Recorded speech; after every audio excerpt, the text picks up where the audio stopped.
If you're listening to this episode, I bet you're wondering what behaviors you're doing that keep you from getting your needs met and ending up in situationship after situationship. I got you. I've created a situationship quiz and I'm so excited about it. Take the quiz to discover more behaviors and more tips for navigating situationships, because I know you're in more than one right now. No judgment, boo-boo. I used to have 5 situationships at a time. Yes. So you're not alone. You can find the quiz at www.dontea.co/quiz. That's DONTEA.co/quiz. I'll drop it in the show notes as well. Okay, back to the episode. Ask yourself, am I ready to commit to this work? I want you to ask yourself this question because therapy is a process. It is not a one-stop shop. Hi, loves. I'm Dontea Mitchell-Hunter, your new fave self-worth therapist, and this is Detox Therapy. Quick note, even though I'm a fully licensed therapist, this show is not a replacement for therapy. If you find yourself needing a therapist, definitely search for one in your area. Now, if you want to work with me though, and you live in Washington, Georgia, or DC, then please go to my website at soireesintherapy.com and book your free 15-minute consultation.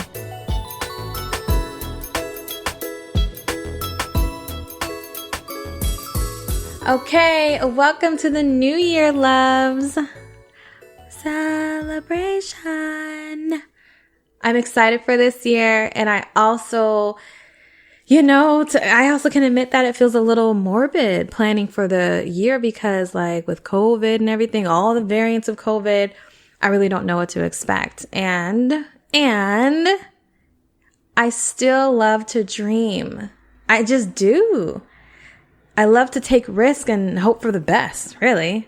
So I hope you can do the same for yourselves. Still planning to live your best life, still making this the greatest year so far, and just going towards that and going forward. And with it being a new year, it comes with new plans for our lives and what we can do to make it better.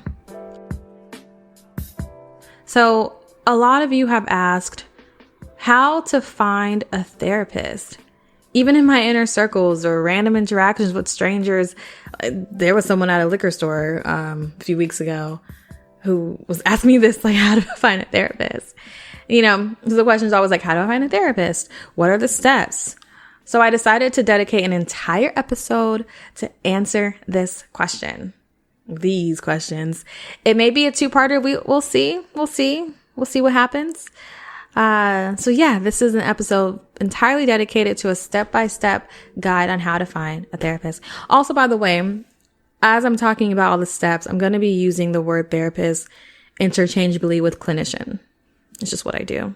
And it's what happens in the field as well. So, all right, let's get into it. Oh, before I jump right into the top questions asked, when searching for a therapist, I believe it's important, muy importante, to first understand what your needs are versus just going with the first therapist who responds to your email. Right? Let this be a very intentional thing that you're doing, an intentional journey that you're starting. So what do I mean by this? I mean asking yourself, what are your current struggles? What are your current issues you're experiencing, problems you feel like you're experiencing in your life, such as I keep having outbursts that leaves the people I love wanting to distance themselves from me, or I don't know why I can't keep a relationship, or I have been unhappy for the past 2 years and nothing I've done has made me feel better long term, right? We can get our nails done, we can get a massage, we can go on a trip, we can buy new clothes, we can buy a house, we can get a new apartment, we can whatever, right? We can buy new lipstick.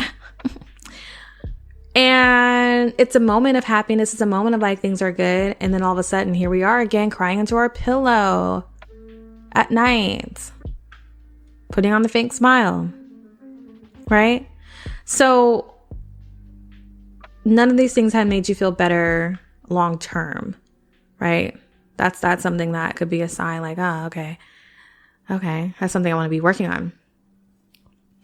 Maybe your problems are related to family dynamics. We've talked a lot about family dynamics on this show. So if you need to be reminded of some family dynamic issues, please go back to previous episodes.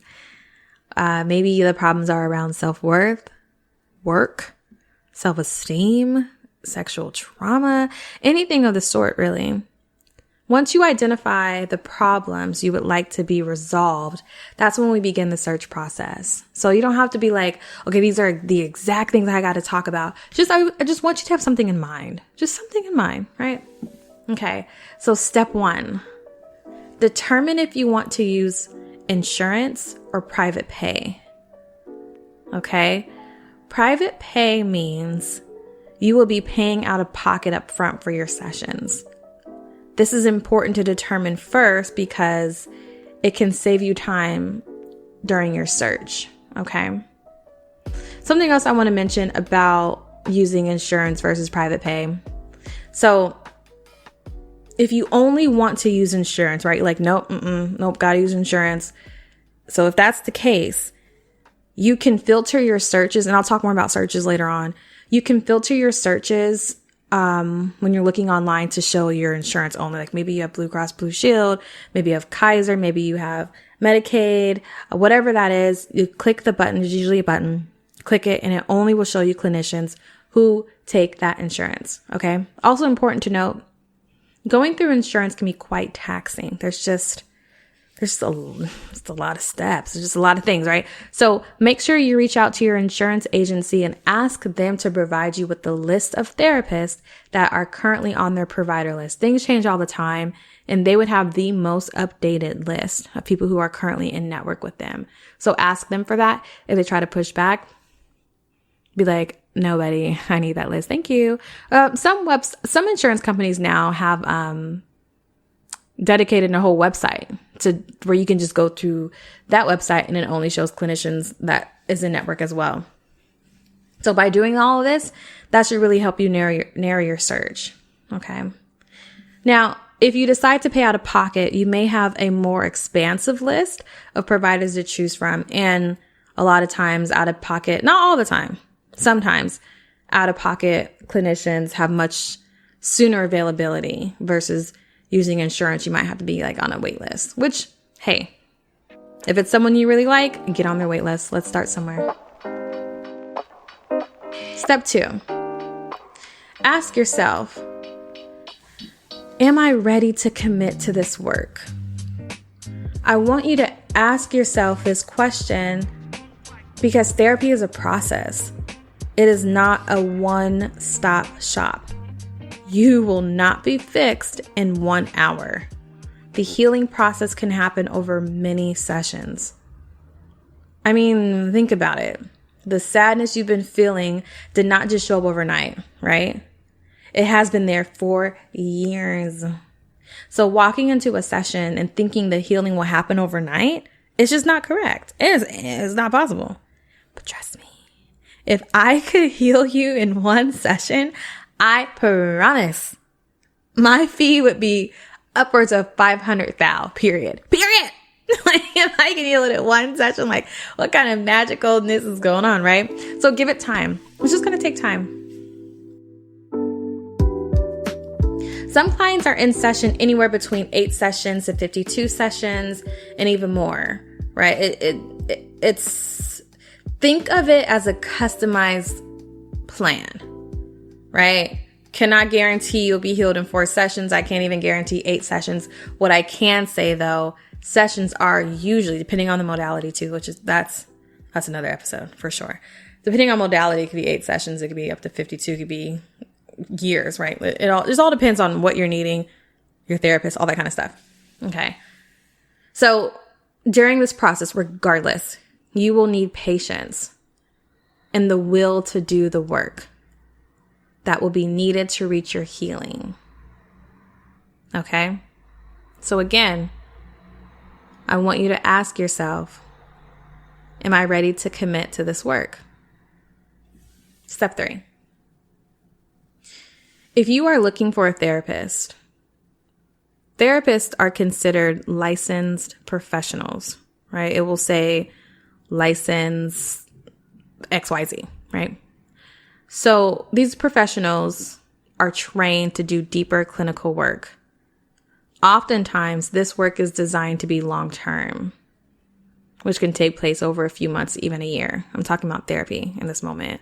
Therapy oftentimes is a different kind of training where you really just have therapists are trained in psychotherapy. Again, another episode. It's just a deeper kind of work. And so when it comes to counselors and social work, it's a different type of training, right? Sometimes it's more behavioral focused. Okay. So there are many types of trained professionals. There are social workers, there are professional counselors, there are mental health counselors, psychologists, psychiatrists, and marriage and family therapists.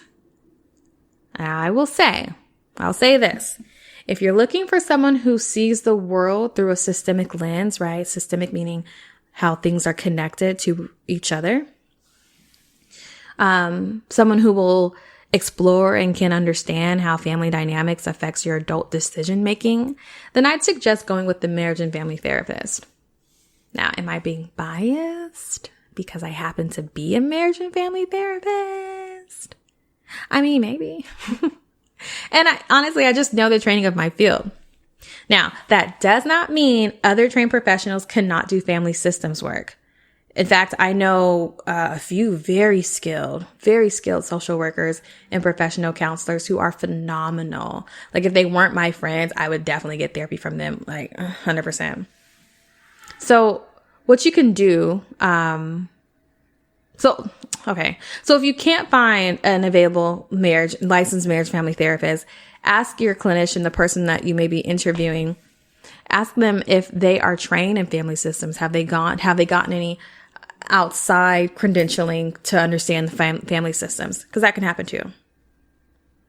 I will also say that not all marriage and family therapists, also known as MFTs, we're not all the same. We're just not. Which leads me to step 4. It's important to read the specialty of the therapist. If you're looking for help with sexual trauma and the therapist's website only talks about eating disorders or work stress, they may not be the best fit for you because you specifically need someone who is focusing on your needs. Right? So for an example, you wouldn't go to a vegan restaurant looking for cow beef, would you? Step 5, determine your preferences. This is very important. I think a lot of times, even when I'm referring people to other therapists, sometimes we feel like, oh, it doesn't matter. Just give me anyone who's available.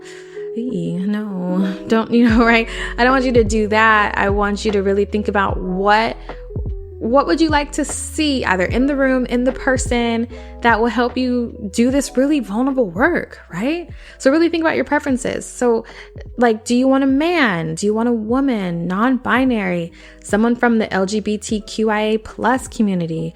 Does this person need to be heterosexual? Do they need to be of the Christian faith? Do they need to be someone of the BIPOC community, right? It's important to ask yourself if you want someone who has a similar background to you because they may be better able to relate. Just things to think about. Like, so for me, my first like therapist, she was a white female. And for me at that time, I just really needed someone to help me start my journey of like self-worth and self-love and really starting to understand the anxiety and depression that would just keep coming up, right? So at that time, her being a white woman wasn't detrimental until I really needed to really hone in on like how race is also affecting my mental health, right?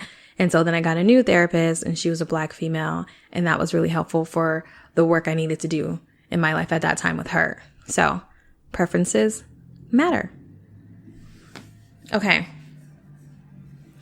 So like I was just saying, maybe race may be important to your session. So this is just all things to consider. All right. Step 6, determine your availability, right? When are you able to do this this vulnerable work? Are you flexible? Is your schedule something that can meet at any time, right? Just as you're flexible. Are you limited on the times you can meet? Does it need to be weekends only? Make sure that your chosen clinician is available for what meeting times work for you, right? Maybe you can only do Fridays. Maybe it has to be after 5. Maybe 10 a.m. is the best time, right? Things to all pay attention to and to look for. Step 7, online versus in person. It might be hard to believe. However, before COVID, online therapy was like, ugh, no. Why would anyone want to do that? And when I opened my private practice back in 2018, I'm not sure. I did it online. I was like, I want my private practice to be online only, period. And I remember getting a lot of emails and even people in my field being like, why would it be online? Like, why don't you want to be in person? I remember someone reached out to me who seemed like such an ideal client for me to work with. And she said, I just really need someone. Really need to be in person. And I'm like, okay. So, it's a common misconception that online therapy is less effective therapy. It's this belief that you're not going to get the same thing online if you were in person. Let me say this. A well-trained therapist will provide the same level of expertise and attention, whether they are on a screen or 4 feet in front of you.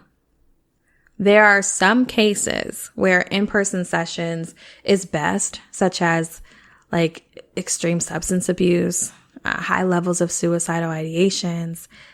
For an example,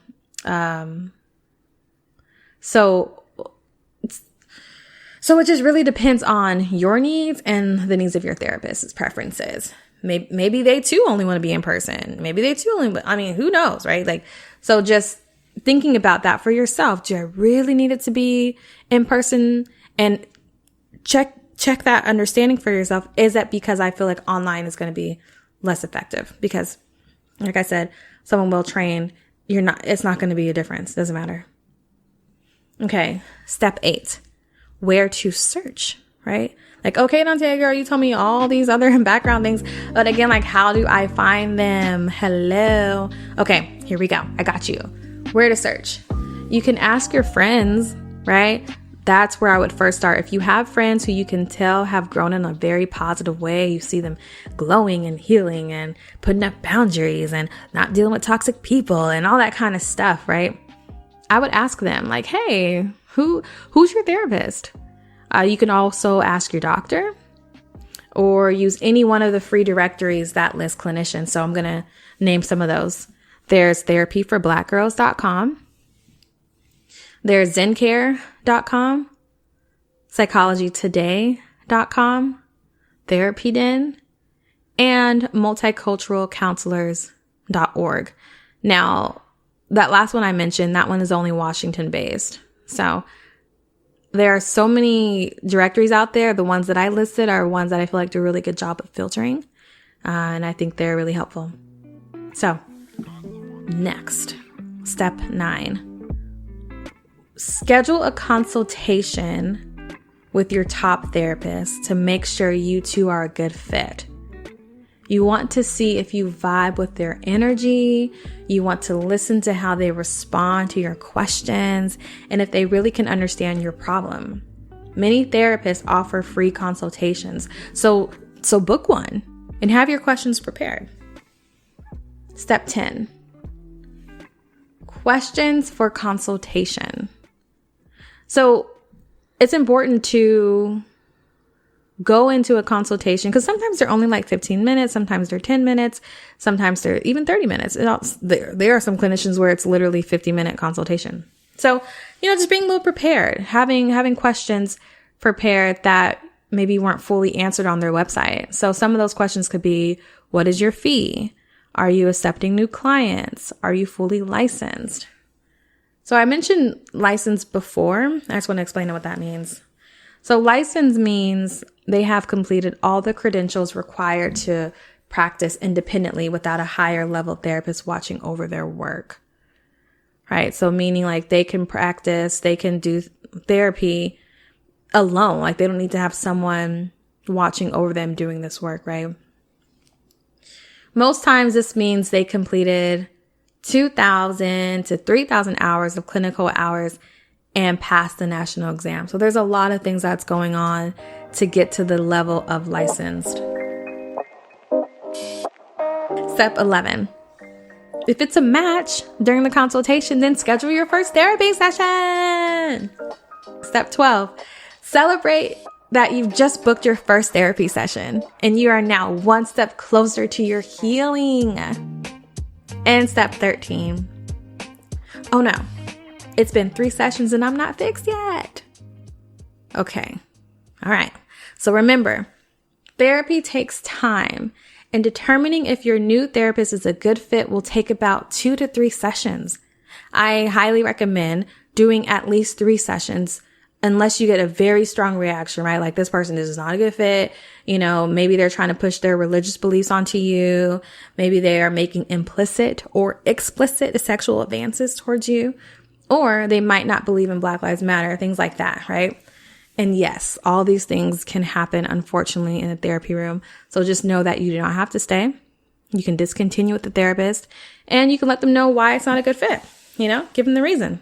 This is a very human job, right? So you have every right to tell them what didn't work well for you. Okay, last step. Step 14. Repeat the search process and try again. If the person wasn't a good fit, maybe the person was a great fit, you guys worked together for some time, and then you got to a point where you needed to work with someone else who did intensive trauma. Now that's come up, whatever the case may be, or maybe you're going to do couples therapy with someone else. Repeat the search process and, do it again. So those are my steps to finding a therapist. Give it a try. I want you to have your healing booze, okay? Like you deserve healing. Check out the show notes or my website for downloadable version of this guide. I know there are a lot of steps, so I want to make sure we have something tangible that you can use. And there are also some email templates and questions to ask in your consult. I want to try to provide some questions in a consult because some people are I really don't know what to ask. I don't know. Right. So I want to provide that for you just in case you're finding yourself getting stuck.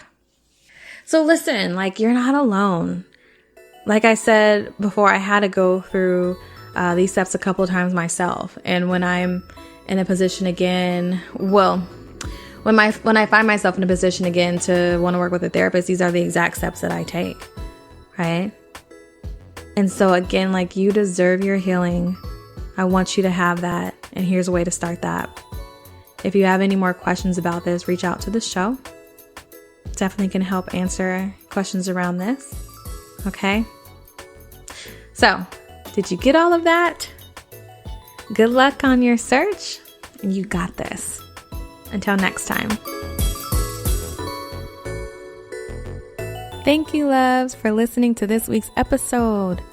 If you're enjoying the show, it'd be really great if you could please rate and review. Don't forget to follow us on Instagram at Soirees in Therapy. To learn more about the services I offer, visit soireesintherapy.com. If you've got a question you'd like me to answer, please send your question to Dantea at soireesintherapy.com. The answer might just become an episode.